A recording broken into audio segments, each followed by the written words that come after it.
നമസ്കാരം. നിർമാല്യം സിനിമയുടെ ശില്പികളിൽ ഒരാൾ ഓർമ്മയായിട്ട് കുറച്ച് ദിവസങ്ങൾ മാത്രം പിന്നിടുമ്പോൾ നർഗീസ് മുഹമ്മദി ജയിൽ മോചിതയായിട്ട് അതേപോലെ തന്നെ കുറച്ച് ദിവസങ്ങൾ മാത്രം കഴിയുമ്പോൾ അഭിപ്രായ സ്വാതന്ത്ര്യത്തിന് വേണ്ടിയുള്ള പോരാട്ടത്തിൽ ഫ്രാൻസിലെ വേദനിപ്പിക്കുന്ന ഓർമ്മകൾക്ക് ഒരു പതിറ്റാണ്ടാവുമ്പോൾ സാത്താനിക് വേഴ്സസ് രാജ്യത്ത് പ്രസിദ്ധീകരിക്കാൻ ഉള്ള തീരുമാനങ്ങളുമായി ഭരണകൂടം മുന്നോട്ട് പോകുമ്പോൾ നമ്മൾ ശിവഗിരിയിലേക്ക് എത്തുകയാണ്. പരിഷ്കരണത്തിൽ നിന്ന് പരിഷ്കാരവും പരിഷ്കരണവും ചേർന്നു പോകുന്ന പുതുമയിൽ നിന്ന് നവോത്ഥാനത്തിൽ നിന്ന് പാരമ്പര്യത്തിലേക്കുള്ള പിന്നടത്തം, അത് ജനാധിപത്യത്തിൽ നിന്നുള്ള തിരിഞ്ഞടത്തമാണ്. സ്വന്തമായി തീരുമാനങ്ങൾ എടുക്കാൻ കഴിയുന്ന വ്യക്തികൾ, ആ വ്യക്തികൾ ഒരു കൂട്ടമായി മാറുന്നു. ആ കൂട്ടം തങ്ങൾക്ക് വേണ്ടി ഭരണപരമായ തീരുമാനങ്ങൾ എടുക്കാൻ ശേഷിയുള്ളവരെ തിരഞ്ഞെടുക്കുന്നു. അതുതന്നെയാണ് ജനാധിപത്യം. കേരളത്തിൻ്റെ സാമൂഹിക സാംസ്കാരിക പ്രതലത്തിന് വ്യക്തികൾക്കും വ്യക്തിത്വത്തിനും വലിയ പ്രാധാന്യം നൽകിയ ഒരു ചരിത്രമാണുള്ളത് എല്ലാ കാലത്തും. ആന്ധ്രാപ്രദേശിലെ തെലങ്കാനയിലെ മുഖ്യമന്ത്രി ഫാൻ ഷോ ഒഴിവാക്കേണ്ടതിനെക്കുറിച്ചും ചലച്ചിത്ര താരങ്ങൾ മണ്ണിലേക്ക് ഇറങ്ങേണ്ടതിനെക്കുറിച്ചുമൊക്കെ സംസാരിക്കുമ്പോൾ ഇതെല്ലാം പതിറ്റാണ്ടുകൾക്ക് മുമ്പേ ചെയ്തു പോയ ഒരു സമൂഹം, ആ സമൂഹത്തിൽ നിന്നുകൊണ്ടാണ് നമ്മളിപ്പോൾ സംസാരിക്കുന്നത്. ക്ഷേത്രപ്രവേശ വിളംബരം എന്നത് വ്യക്തിത്വത്തിൻ്റെ മാഗ്ന കാർട്ട തന്നെയാണ്. ലോകത്തെ ഏറ്റവും മഹത്തായ ഒരു വിപ്ലവം. ആ വിപ്ലവം പലതുകൊണ്ടും നിർണായകമാണ്. ഒരു വലിയ സാമ്രാജ്യത്വ ശക്തിക്കെതിരെ സ്വാതന്ത്ര്യത്തിന് വേണ്ടി ഒരു ജനത വലിയ പോരാട്ടം നയിക്കുമ്പോൾ ആ പോരാട്ടം നയിക്കുന്ന സമയത്തും സ്വയം നവീകരിക്കാൻ തയ്യാറാവണമെന്നുള്ള വലിയ പാഠമാണ് ജാതീയതയ്ക്കെതിരെയുള്ള കേരളത്തിലെ പോരാട്ടം നമുക്ക് നൽകുന്നത്. അത്തരമൊരു പോരാട്ടം നയിക്കുമ്പോൾ, ഒരു വിമലീകരണം നടക്കുമ്പോൾ പുറന്തള്ളപ്പെടുന്നതെല്ലാം നമ്മെ തമ്മിൽ ഭിന്നിപ്പിക്കുമെന്നും അയൽപ്പക്കക്കാരനെയും നാമും തമ്മിലുള്ള അകലം കൂട്ടുമെന്നുമൊക്കെ ചിന്തിച്ചിരുന്നെങ്കിൽ ഇന്ന് നമ്മൾ ഈ കാണുന്ന വിപ്ലവം, ഈ സാമൂഹിക പുരോഗതി നമുക്ക് ഉണ്ടാകില്ലായിരുന്നു. അത് തീർച്ചയാണ്. കാരണം ജാതീയതയ്ക്കെതിരെയുള്ള പോരാട്ടം എന്ന് പറയുന്നത് ഐക്യത്തിന് വേണ്ടിയുള്ള പോരാട്ടമാണ്, സമത്വത്തിന് വേണ്ടിയുള്ള പോരാട്ടമാണ്. വിവിധ ജാതികളായി പിന്തിരിഞ്ഞു പോയവരെ കൂടുതൽ അകലത്തിലേക്ക് മാറ്റാനും ദേശീയ സ്വാതന്ത്ര്യത്തിന് വേണ്ടിയുള്ള പോരാട്ടത്തെ അത് പിന്നോട്ട് നയിക്കുമെന്നെല്ലാം ഉള്ള വാദങ്ങൾ ആ കാലത്തും ഉണ്ടായിരുന്നു. ആ വാദങ്ങൾ നികത്തിയവർ തന്നെയാണ് മതം പൗരോഹിത്യത്തിലേക്കും പുരുഷനിലേക്കും കേന്ദ്രീകരിക്കണമെന്നും പറഞ്ഞത്. അവിടെയാണ് നമ്മൾ കേരളത്തിൻ്റെ സാമൂഹിക സാംസ്കാരിക പുരോഗതിയിലേക്ക് എത്തേണ്ടത്. ആ പുരോഗതിയിൽ നിന്ന് നമ്മൾ ശിവഗിരിയിലേക്ക് എത്തുന്നത്. വളരെ നിർണായകമായ ഒരു ഘട്ടത്തിലൂടെയാണ് കേരളം കടന്നു പോകുന്നത്. സാംസ്കാരികമായ ഒരു അടിമത്തത്തിലൂടെ കുറച്ച് വ്യക്തികൾക്ക്, ഒരു വ്യക്തിക്ക്, കുറച്ച് ആളുകൾക്ക് നിങ്ങളെ നിയന്ത്രിക്കാനും നിങ്ങളുടെ മേൽ തീരുമാനങ്ങൾ അടിച്ച് ഏൽപ്പിക്കാനും കഴിയുമെന്നുള്ള ചിന്തയിലേക്ക് മലയാളി എത്തിയതിൻ്റെ സൂചനകളാണ് നമ്മൾ കാണുന്നത്. അതോടൊപ്പം ഈ വിപ്ലവത്തിന് വ്യക്തികളെ നിയന്ത്രിക്കേണ്ടത് നന്മയിലൂന്നിയ, സഹാനുഭൂതിയിലൂന്നിയ സ്വന്തം നയങ്ങളാണ് എന്ന് വിശ്വസിക്കുകയും പ്രചരിപ്പിക്കുകയും ചെയ്ത ഒരു വ്യക്തി, ഒരു മഹാഗുരു വിമർശനാധീനാവുന്നത് നമ്മൾ കാണുന്നത്. ഒരു പ്രത്യേക കളിയിലേക്ക് ശ്രീനാരായണ ഗുരു ചുരുക്കപ്പെടുന്നതും വിമർശനാതീതമായി മാറുമ്പോഴും പരാജയപ്പെടുന്നത് ശ്രീനാരായണ ഗുരു തന്നെയാണ്. അവിടെ നിന്നുകൊണ്ട് നമ്മൾ ഈ ചർച്ച ആരംഭിക്കും.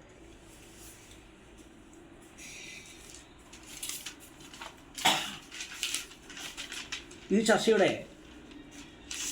എല്ലാ തലങ്ങളിലും നമ്മൾ ഹിന്ദുമതത്തിൻ്റെ നവീകരണത്തിലേക്ക് എത്തുന്നുണ്ട്, അല്ലെങ്കിൽ പിറകോട്ടടിക്കപ്പെടുന്ന ആ നവീകരണത്തിലേക്ക് നമ്മൾ എത്തുന്നുണ്ട്. ജീർണിച്ച ബോധ്യങ്ങളിലേക്ക്, ആൾക്കൂട്ടങ്ങളെ, സ്വന്തമായി തീരുമാനങ്ങൾ എടുക്കാൻ കഴിയാത്ത ആൾക്കൂട്ടങ്ങളെ നിർമ്മിക്കുന്ന മതാധികാരത്തിലേക്ക് ഭയപ്പെടുത്തും വിധം മലയാളി എത്തുന്നതിൻ്റെ ചലനങ്ങൾ നമുക്ക് ചുറ്റുവട്ടം നിരീക്ഷിച്ചാൽ കാണാം. ദൈവമാക്കപ്പെടുന്ന നാരായണ ഗുരു കൂടുതൽ ആളുകളെ അമ്പലത്തിൽ എത്തിക്കാൻ ആഗ്രഹിക്കുന്ന സന്യാസി എന്ന വാക്കിനെ ഇന്ന് എങ്ങനെയാണ് നിർവചിക്കേണ്ടത്? ലിഖിത നിയമങ്ങളോ തെളിയിക്കപ്പെട്ട ലിഖിത നിയമങ്ങളോടുള്ള തെളിയിക്കപ്പെട്ട വസ്തുതകളോടുള്ള വിവേകപൂർണമായ അവിശ്വാസമാണ് ശാസ്ത്രം എന്ന് പറയുന്നത്. സൂര്യനെ ഭൂമി ചുറ്റുന്നു എന്ന് പറയാൻ എടുത്ത കാലയളവ്, അതിന് നൽകിയ ജീവനുകൾ, ഇതെല്ലാമാണ് ശാസ്ത്രം.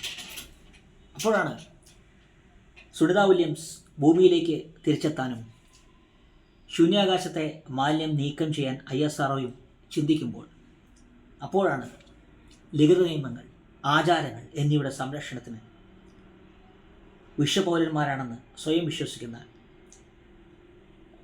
നരേന്ദ്രമോദിയുടെ പ്രസ്ഥാനത്തിലെ പടയാളികൾ എത്തുന്നത്.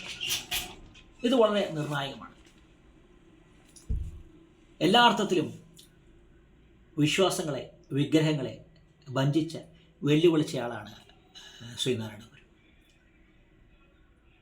നിരന്തരം പരിവർത്തന വിധേയമാക്കപ്പെടേണ്ടതാണെന്നുള്ളതും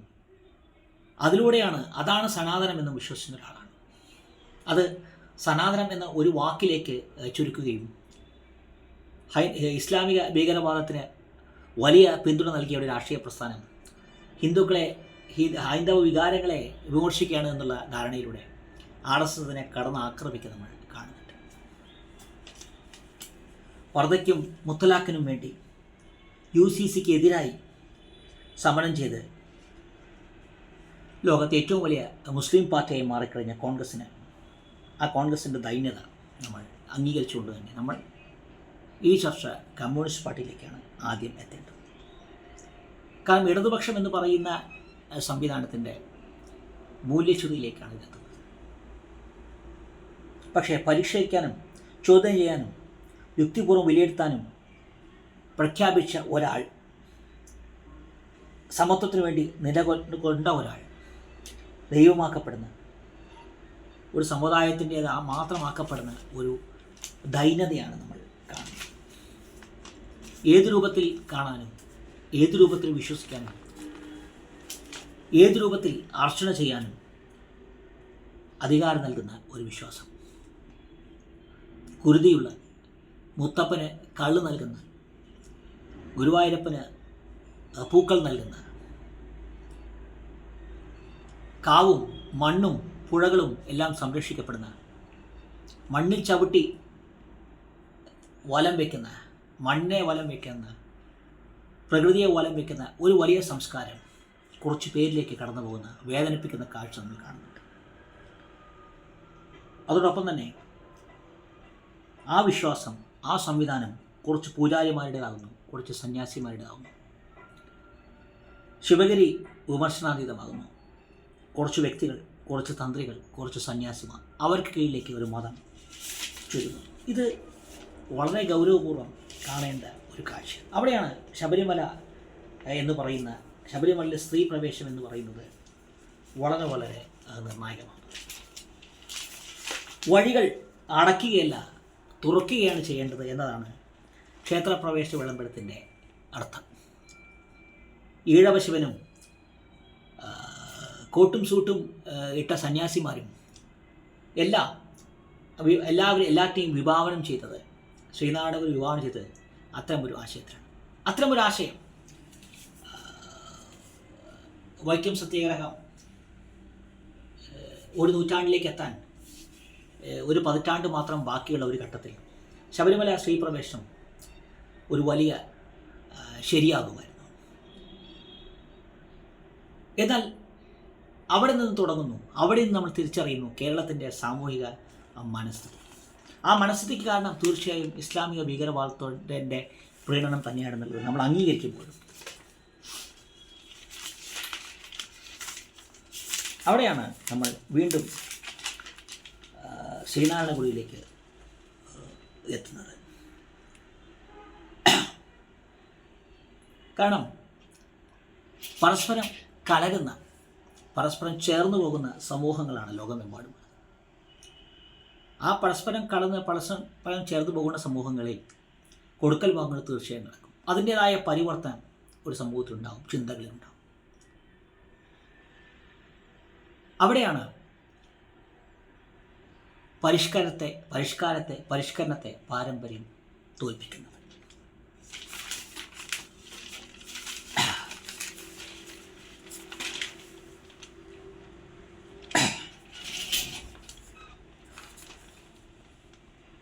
സ്വന്തമായി അംഗരക്ഷകരുമായി എത്തുന്ന ചലച്ചിത്ര പ്രവർത്തകരല്ല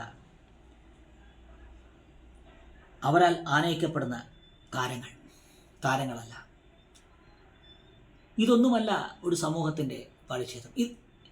ഒരു സമൂഹത്തിൻ്റെ പരിച്ഛേദം എന്ന് പറയുന്നത് സ്വന്തമായി തീരുമാനങ്ങൾ എടുക്കാൻ കഴിയുന്ന, സ്വന്തമായി ചിന്തിക്കാൻ കഴിയുന്ന ഒരു ജനതയാണ്. അതുതന്നെയാണ് സന്യാസിമാരുടെ, പൂജാരിമാരുടെ താന്ത്രിക വിദ്യകളിലൂടെ നമുക്ക് നഷ്ടപ്പെടുന്നത്.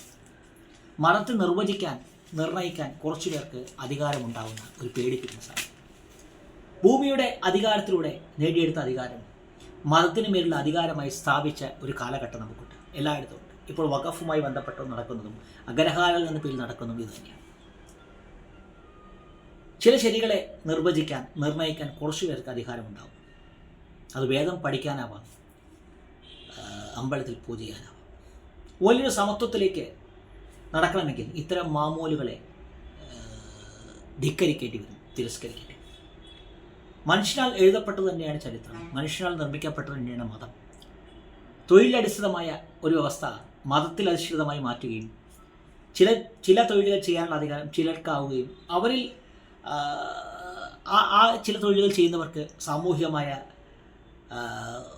ഉന്നത ശ്രേണിയിൽ എത്തുകയും ചെയ്യുക എന്ന് പറയുന്നതാണ് പൗരോഹിത്യത്തെ നിയന്ത്രിക്കുന്ന ഒരു സംവിധാനത്തിൻ്റെ അടയാളം. കേരളത്തിലെ എല്ലാ പ്രധാനപ്പെട്ട ക്ഷേത്രങ്ങളിലും പൂജാരിമാരെ മാറ്റി നിർത്തിയാൽ പോലും സവർണ, ഹൈന്ദവ, നായരോ അതിനു മുകളിലുള്ള ആളുകളാണ് ഉള്ളത് എന്നുള്ളത് ഒരു യാഥാർത്ഥ്യമാണ്. അതല്ലാത്തവരുണ്ടെങ്കിൽ വലിയ രീതിയിൽ രാഷ്ട്രീയ സ്വാധീനമോ സാമ്പത്തിക സ്വാധീനമോ ഉള്ളതായിരിക്കും. ഇവിടെ നിന്നുമാണ് കേരളത്തിൻ്റെ പൊതുമനസ്സ് രൂപപ്പെടുന്നത്. ഈ രൂപപ്പെടുന്ന മനസ്സിനെയാണ് നമുക്ക് മാറ്റേണ്ടത്. ആ മനസ്സ് മാറ്റണമെങ്കിൽ ഒരു പരിവർത്തനത്തെ സ്വീകരിക്കുന്ന ഒരു മനസ്സ് നമുക്കുണ്ടാകണം.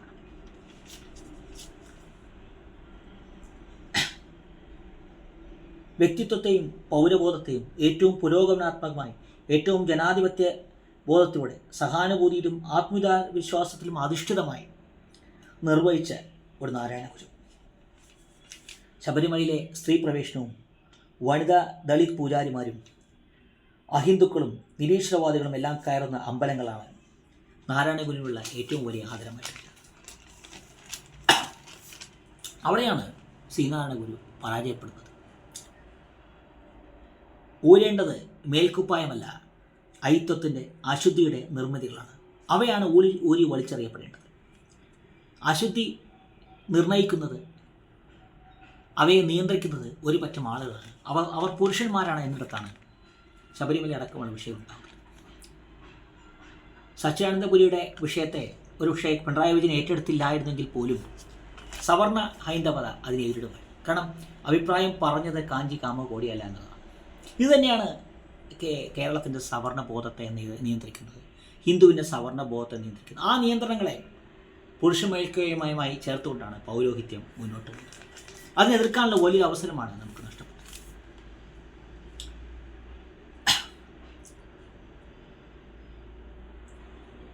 വിശ്വാസത്തിൻ്റെ നിർമ്മിതികൾ കാലത്തിന് യോജിക്കുമെങ്കിൽ നവീകരിച്ച് പുനഃപ്രതിഷ്ഠിക്കണം.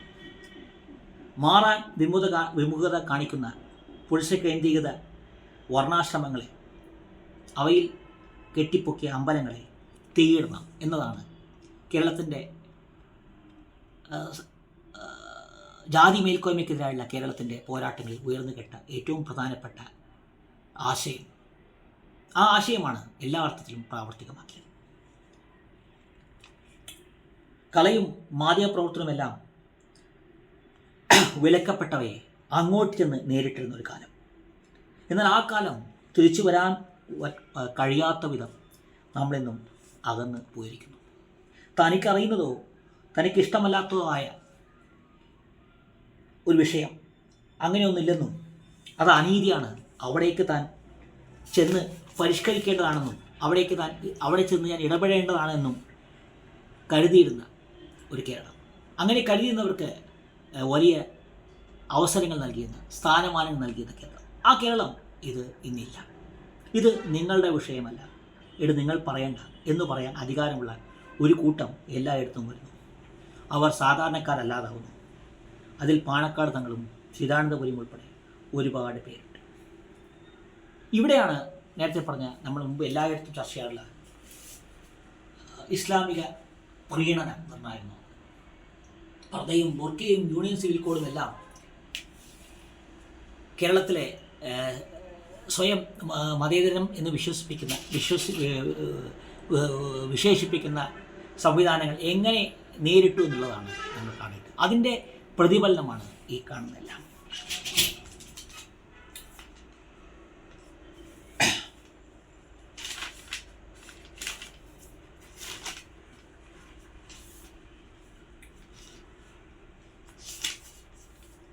സൽമാൻ റുഷ്ദിയുടെ പുസ്തകം കേരളത്തിലെ വായനശാലകളിൽ നിന്ന് വായിക്കാനാകാതെയാണ് ആകുകയും കേരളത്തിലെ വായനശാലകളിൽ നമുക്കത് വായിക്കാനാവില്ല.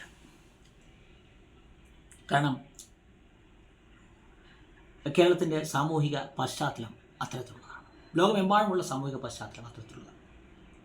അതുകൊണ്ട് തന്നെ സൽമാൻ റുഷ്ദിയുടെ പുസ്തകം വായിക്കാതെ, നിർമ്മാല്യം തൊഴാതെയാണ് ഒരു വലിയ കലാകാരൻ 10 ദിവസം മുമ്പ് മടങ്ങിയത്. നർഗീസ് മുഹമ്മദിയെ ചർച്ച ചെയ്യാത്ത, ഫ്രാൻസിലെ വലിയ പോരാളിക്ക്, റേപ്പ് സർവൈവർക്ക് പിന്തുണ നൽകാനാകാത്ത, VP സുവർക്കും ജാമ്യതയ്ക്കും ഇടമില്ലാത്ത മാധ്യമ മുറികളിലിരുന്ന് അധികാരത്തോട് ചേർന്ന് നിൽക്കാൻ സാഹിത്യത്തിന് കഴിയണം എന്ന് പറയുന്ന M. മുകുന്ദനുള്ള, മുഖ്യമന്ത്രിക്ക് പ്രസംഗങ്ങൾ എഴുതി കൊടുക്കുന്ന പ്രഭാവർമ്മയുള്ള ഒരു കേരളത്തിൽ, ശിവഗിരിയിൽ തീർച്ചയായും താമര വിരിഞ്ഞേക്കും. M. മുകുന്ദനും പ്രഭാവർമ്മയും ഉള്ള ഒരു സമൂഹമാണ് കേരളം എന്നതാണ് കേരളം നേരിടുന്ന ഏറ്റവും വലിയ ഭീഷണി. അവിടെ നേരത്തെ പറയപ്പെട്ട ശാരദക്കുട്ടിയും സച്ചിദാനന്ദനും സക്കറിയും KR മീരയും മധുപാലും സുനിൽ പി ലളിതവും അശോകൻ ചെരുവിലുമുണ്ട്. ദുർഗന്ധം വമിക്കുന്ന ആ ചെടിയിൽ നിന്നും താമര വിരിയുന്നെങ്കിൽ വിരിയട്ടെ എന്ന് പറയാൻ മലയാളി നിർബന്ധിതരാവുകയാണ്. ഒരു വിഷയത്തെ എങ്ങനെ സമീപിക്കണമെന്ന് ഓരോ വ്യക്തിയും തീരുമാനിക്കുന്നതാണ് യഥാർത്ഥത്തിൽ പുരോഗമനം എന്ന് പറയുന്നത്. മമ്മൂട്ടിയുടെ സിനിമ കണ്ടുകൊണ്ടിരിക്കുമ്പോൾ ആ കഥാപാത്രം മോഹൻലാൽ ചെയ്തെങ്കിൽ നന്നായിരുന്നു എന്ന് ഒരാൾ പറയും. മോഹൻലാൽ ഒരിക്കലും ഇത്തരം കഥാപാത്രം ചെയ്യാൻ കഴിയില്ല എന്ന് മറ്റൊരാൾ പറയുന്നു. ഈ 3 പേരും ഒരു വീട്ടിൽ തന്നെ ഉള്ളവരാവുന്നതാണ് പുരോഗമനം. അതുതന്നെയാണ് ഹിന്ദു നേരത്തെ പറഞ്ഞ ബി ജെ പി ഉയർത്തിക്കാട്ടുന്ന, തങ്ങൾ കുത്തകവൽക്കരിക്കുന്ന ഹൈന്ദവ വിശ്വാസം യഥാർത്ഥത്തിൽ പറയുന്നു. ആ വൈരുദ്ധ്യങ്ങളാണ് നമ്മൾക്ക് നേരത്തെ പറഞ്ഞ കുരുതിയായും അർച്ചനയായും ഒക്കെ നമുക്ക് കാണുന്നത്. ചോരയും രക്തം പുരടുന്നത് അശുദ്ധിയായി കാണുമ്പോൾ കുരുതി വിശ്വാസത്തിൻ്റെ ഭാഗമായി തന്നെ, ഇതേ മതവിശ്വാസത്തിൻ്റെ ഭാഗമായി തന്നെ മറ്റു ചില ആളുകൾക്ക് അത് പ്രയോഗിക്കാൻ കഴിയുന്നു. ഒരിടത്തെ പ്രസാദമല്ല മറ്റൊരിടത്ത് നമുക്ക് ലഭിക്കുന്നത്. ഇത്തരം വൈവിധ്യങ്ങളുടെ ഭാഗമാണ് വസ്ത്രവും ചിന്തകളുമെല്ലാം എന്ന് നമുക്ക് മനസ്സിലാക്കാൻ കഴിയണം. ഇഷ്ടമുള്ള രൂപത്തിൽ നിങ്ങൾക്ക് കാണാനും ദർശിക്കാനും കഴിയുന്നതാവണം വിശ്വാസം. സന്യാസിമാരും അത്തരത്തിലുള്ളത് തന്നെയായിരുന്നു. പൊതുലോകത്തിൽ നിന്ന് വിട്ടുനിന്നുകൊണ്ട് മണ്ണിനോട്, പ്രകൃതിയോട് ചേർന്ന് പോകുന്നത്. തുടക്കത്തിൽ അത് മണ്ണിനോട് മല്ലിട്ടുണ്ടാവാം, പ്രകൃതിയോട് മല്ലിട്ടുണ്ടാവാം. എന്നാൽ പിന്നെ മണ്ണിനോട് ചേർന്ന്, പ്രകൃതിയോട് ചേർന്നുള്ള ജീവിതം. കാറ്റും മഴയും വെയിലും ഏൽക്കാത്ത, കാടിനെ വസ്ത്രമാക്കുന്ന സന്യാസിമാർ. ഒരർത്ഥത്തിൽ, എല്ലാ അർത്ഥത്തിലും അത് ത്യാഗമാണ്. ആ ത്യാഗം എന്ന് പറയുന്നത് ലൗകിക തൃഷ്ണകളുടെ മേലുള്ള വിജയമാണ്. അവിടെയാണ് രാഷ്ട്രീയമായി സംഘടിക്കണമെന്നും അമ്പലങ്ങളിൽ ചെല്ലുമ്പോഴാണ് വിശ്വാസികൾ ഉണ്ടാവുന്നതെന്നും അമ്പലങ്ങളിൽ ചെന്ന് വിശ്വാസികൾ പരസ്പരം കണ്ടുമുട്ടുകയും വിശ്വാസം വർദ്ധിക്കുകയും ചെയ്യുമ്പോഴാണ് ഒരു മതം ശാക്തീകരിക്കപ്പെടുന്നതെന്നും വിശ്വസിക്കുന്ന ഒരു പറ്റം ആളുകളുണ്ടാകും. അവർ സന്യാസിമാരാകുന്നത്. അവിടെയാണ് പരിഷ്കാരം എന്ന വാക്ക് മണ്ണിനടിയിലേക്ക് പറയുന്നത്. പരിഷ്കാരം എന്ന് പറയുന്നത് മോടി പിടിപ്പിക്കലായിട്ട് മാത്രം മാറുകയാണ്. മണ്ണിനെയോ പുഴയോ അമ്പലക്കുളങ്ങളെയോ മണ്ണിൽ ചേർന്ന് പ്രദക്ഷിണം വയ്ക്കുന്നതിനെയോ ദൈവങ്ങളും ഉപദൈവങ്ങളും എല്ലാം ചേരുന്ന ഒരു പ്രതലത്തിൽ, ഒരു പരിസരത്ത് 25-30 മിനിറ്റ് നിങ്ങൾ ചെലവഴിക്കും. നിങ്ങൾ മണ്ണിൽ ചവിട്ടിയാണ്, നിങ്ങൾ മരങ്ങൾക്കും ചെടികൾക്കും ഇടയിലൂടെ നിങ്ങൾ നടക്കുന്നത്. നിങ്ങൾക്ക് ലഭിക്കുന്നത് ഏറ്റവും ശുദ്ധമായ വായുവാണ്. അവിടെയാണ് നിങ്ങളുടെ പ്രാർത്ഥന പൂർണ്ണമാകുന്നത് എന്നുള്ള യഥാർത്ഥ സങ്കല്പം അറിയാതെ പരിഷ്കാരം എന്ന് പറയുന്നത് ഗോപുരം മോടി പിടിപ്പിക്കലായിട്ട് മാറുന്ന, ഒരമ്പലങ്ങളിൽ നിന്ന് മറ്റൊരമ്പലങ്ങളിലേക്കുള്ള യാത്രയായിട്ട് മാറുന്ന, ഒരു തീർത്ഥാടനത്തിന് പകരം ഒരു വിനോദയാത്രയായിട്ട് മാറുന്ന ഒരു വലിയ തെറ്റ് ശരിയാവുന്നത് അവിടെയാണ്.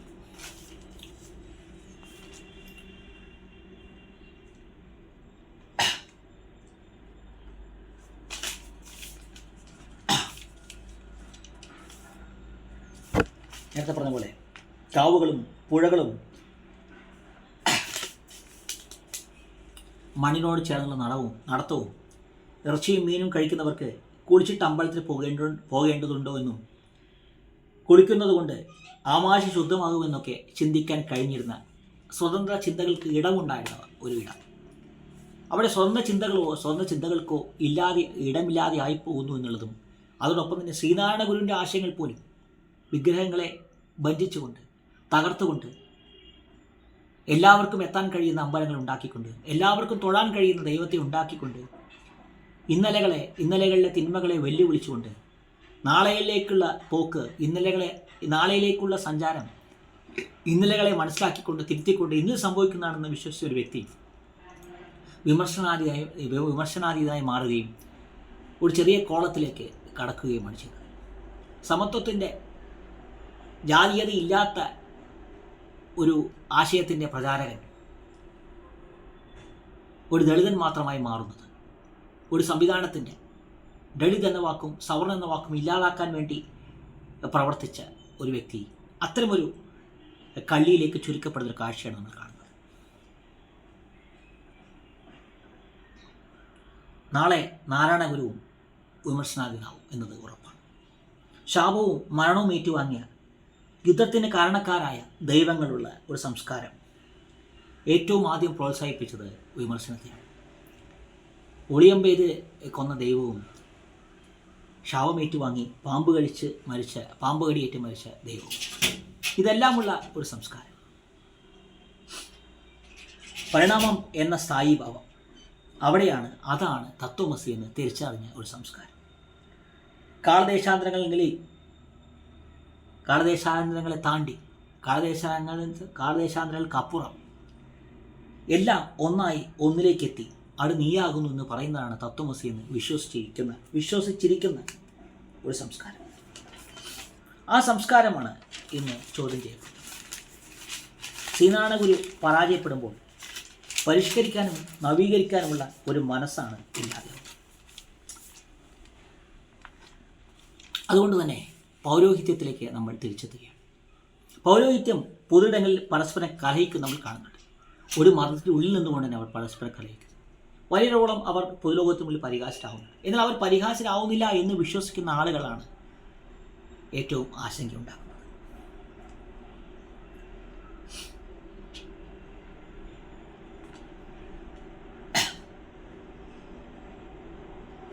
അതുകൊണ്ട് തന്നെ കേരളത്തിൻ്റെ സാമൂഹിക സാംസ്കാരിക മണ്ഡലത്തിൽ ഏറ്റവും ആദ്യം നവീകരിക്കപ്പെടേണ്ടത്, ഏറ്റവും ആദ്യം മോചിപ്പിക്കപ്പെടേണ്ടത് ശ്രീനാരായണ ഗുരുവാണ്. സഹോദരൻ അയ്യപ്പനും അയ്യങ്കാളിയുമാണ്. അവരെക്കാൾ ഉപരി നേരത്തെ പറഞ്ഞ ശ്രീനാരായണ ഗുരുവാണ്. പരിഷ്കരണത്തിലൂടെ, നവോത്ഥാനത്തിലൂടെ സൃഷ്ടിക്കപ്പെടുന്നതാണ് പുരോഗമനമെന്ന് വിശ്വസിക്കുന്ന വലിയൊരു ആചാര്യൻ ഒരു ആശയത്തിൻ്റെ മേൽക്കൂരയിലേക്ക് ചുരുങ്ങുന്നത് ദയനീയമാണ്, ഭയാനകമാണ്. അതിന് നമ്മൾ പ്രതിരോധിച്ചേ തീരും. ഇപ്പോൾ നമ്മുടെ പോരാട്ടം ശ്രീനാരായണ ഗുരുവിനെ രക്ഷിക്കാനാണ്. കവിയായ, വിപ്ലവകാരിയായ, ചിന്തകനായ ഒരു വ്യക്തി, ഈശ്വരനിലേക്ക് എത്താനുള്ള വഴി തേടി ഭൂമിയിൽ ജീവിച്ചൊരു വ്യക്തി വിമർശനാതീതനായി മാറിക്കൊണ്ട് ഒരു കൂട്ടം ആളുകളുടെ ദൈവമായിട്ട് മാറുന്ന ഭയാനകമായ കാഴ്ച. അനുനിമിഷം നവീകരിക്കപ്പെടാൻ പറഞ്ഞ ഒരു വ്യക്തി. സാമൂഹ്യ പ്രവർത്തനമാണ് പ്രാർത്ഥന എന്ന് വിശ്വസിക്കുന്ന ഒരു വ്യക്തി. അനുനിമിഷം ചോദ്യം ചെയ്യപ്പെടേണ്ടതാണ് ചിന്തകൾ എന്നതിലൂടെ ശാസ്ത്രാവബോധത്തിന് പ്രാധാന്യം നൽകിയ ഒരു വ്യക്തി. ആ വ്യക്തി പരസ്യമായി അവഹേളിക്കപ്പെടുകയാണ്. ആചാരങ്ങൾ നവീകരിക്കപ്പെടേണ്ടത് കൂടുതൽ വിശ്വാസികൾ അമ്പലത്തിലേക്ക് എത്തുന്നതിന് വേണ്ടിയിട്ടാണെന്ന് പറയുമ്പോൾ അവിടെ ആ ആചാരങ്ങൾ തന്നെയാണ് ഭേദമെന്ന് നമുക്ക് തോന്നുന്നു. കൂടുതൽ ആളുകളിലേക്ക് എത്തുന്നതിലൂടെ, കൂടുതൽ ആളുകളിലേക്ക് എത്തിപ്പെടുന്നതിലൂടെ, കൂടുതൽ ആളുകൾ എത്തുന്നതിലൂടെ, ആരാധനാലയങ്ങളിൽ കൂടുതൽ ആളുകൾ എത്തുന്നതിലൂടെ പ്രചരിപ്പിക്കപ്പെടുന്നതോ ശക്തി പ്രാപിക്കുന്നതോ ആണോ മതം എന്നുള്ള ചർച്ചകൾക്ക് നമ്മൾ വഴിമരുന്നിരിക്കുന്നത്. അതുതന്നെയാണ് ഏറ്റവും നിർണായകമായ കാര്യം. കേരളത്തിൻ്റെ സാമൂഹിക സാംസ്കാരിക മണ്ഡലത്തിൽ ഹൈന്ദവ ശാക്തീകരണം എന്നത് സവർണതയിൽ ഊന്നിക്കൊണ്ടാണ് സംഭവിക്കുന്നത് എന്നുള്ളത് നമ്മൾ വളരെ ഗൗരവത്തോടെ കാണേണ്ടതാണ്. ഒരു പ്രധാനപ്പെട്ട വിഷയം ചർച്ച ചെയ്യാനും ഏറ്റെടുക്കാനും കഴിയാത്ത ഒരു പ്രതലം. അതുകൊണ്ട് തന്നെ ഇനിയുള്ള നമ്മുടെ പോരാട്ടം ശ്രീനാരായണ ഗുരുവിന് വേണ്ടിയിട്ടുള്ളത്. അദ്ദേഹത്തെ രക്ഷിച്ച് മതിയാവും.